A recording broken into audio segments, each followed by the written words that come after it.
तो चलिए बात करते हैं एक बहुत बड़ी टक्कर की। एक तरफ है मेटा, जो दुनिया की सबसे बड़ी टेक कंपनियों में से एक है, और दूसरी तरफ है भारत का सुप्रीम कोर्ट। और इन दोनों के बीच में है हम सबका डिजिटल डेटा। ये एक ऐसी कानूनी लड़ाई है जिसमें दांव पर बहुत कुछ लगा है। आइए समझते हैं। ये कहानी शुरू होती है एक ऐसे सवाल से जो 2021 में हम में से करोड़ों लोगों के सामने आया था। जब व्हाट्सएप ने अपनी नई प्राइवेसी पॉलिसी सामने रखी, तो सवाल सिर्फ हाँ या ना कहने का नहीं था। सवाल ये था कि जो हमसे पूछा जा रहा है वो हमारी मर्जी है या फिर एक मजबूरी। तो ये सब शुरू कैसे हुआ? कहानी का पहला पड़ाव है व्हाट्सएप का एक अल्टीमेटम, एक ऐसी प्राइवेसी पॉलिसी जिसने इस पूरी कानूनी जंग की नींव डाल दी। व्हाट्सएप का मॉडल ना बिल्कुल सीधा था, या तो हमारी शर्त मानो या फिर ऐप छोड़ दो। मतलब यूजर्स के पास बस दो ही रास्ते थे, या तो डेटा शेयरिंग के लिए अपनी सहमति दें या फिर अपना अकाउंट डिलीट कर दें। कोई बीच का रास्ता था ही नहीं। तो सवाल यह है कि इस पॉलिसी में आखिर था क्या जिस पर इतना बड़ा बवाल हुआ? देखिए, बात सीधी थी। पॉलिसी ये कह रही थी कि यूजर्स का डेटा फेसबुक यानी मेटा और उसकी दूसरी कंपनियों के साथ शेयर किया जाएगा। और क्यों किया जाएगा? विज्ञापन और मार्केटिंग के लिए। बस यहीं से सारी बहस छिड़ गई। अब जब पॉलिसी आई तो जाहिर है इसका विरोध भी होना था। और इस मैदान में सबसे पहले उतरा कंपटीशन कमीशन ऑफ इंडिया यानी सीसीआई, जो भारत में बाजार के कंपटीशन पर नजर रखता है।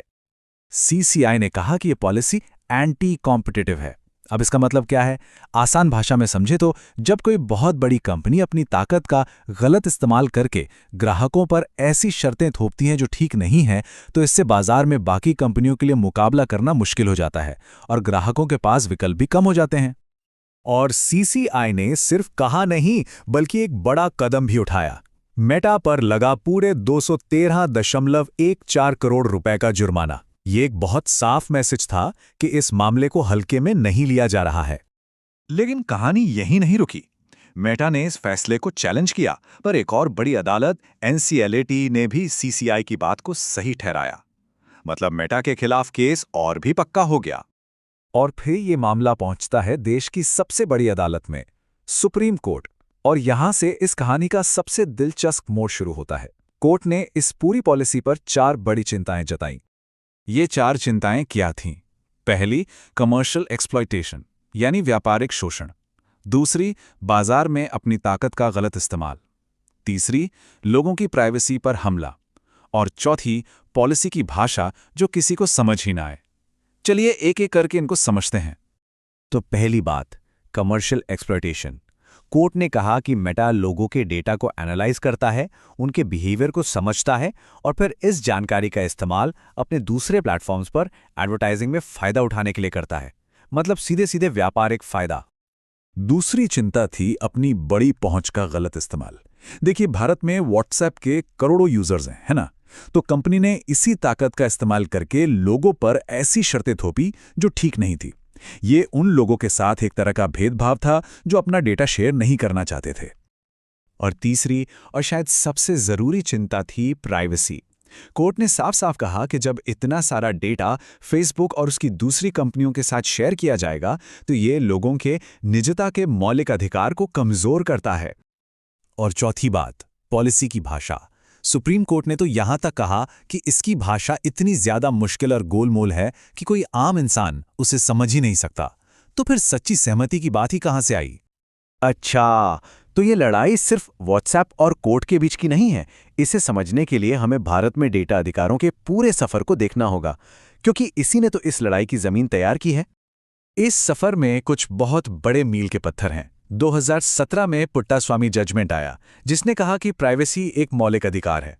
फिर उसी साल जस्टिस बीएन श्रीकृष्णा कमेटी ने डेटा प्रोटेक्शन कानून की बात की।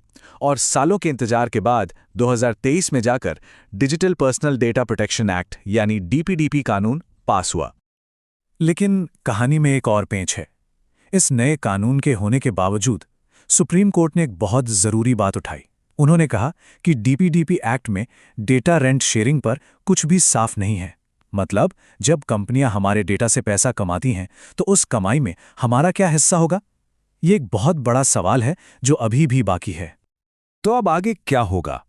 देखिए, ये केस सिर्फ एक कंपनी या एक पॉलिसी का नहीं है। असल में ये हमारे डिजिटल भविष्य का रास्ता तय करने वाला है। तो हमें इस केस की परवाह क्यों करनी चाहिए? सीधी सी बात है, क्योंकि ये लड़ाई डिजिटल प्राइवेसी और बड़ी कंपनियों की ताकत के बीच की है। इसका जो भी फैसला होगा वो तय करेगा कि सोशल मीडिया कंपनियां भविष्य में अपनी पॉलिसी कैसे लिखेंगी। और सबसे बड़ी बात, ये पूरे भारत में हम सबके डेटा से जुड़े अधिकारों को मजबूत कर सकता है। और आखिर में इस एक लाइन में इस पूरी बहस का सार छिपा है कि किसी भी यूज़र का डेटा सिर्फ एक सामान नहीं है, बल्कि ये एक मौलिक अधिकार है। ये केस हमें यही याद दिलाता है कि डिजिटल दुनिया में अपने हक की लड़ाई अभी ख़त्म नहीं हुई है।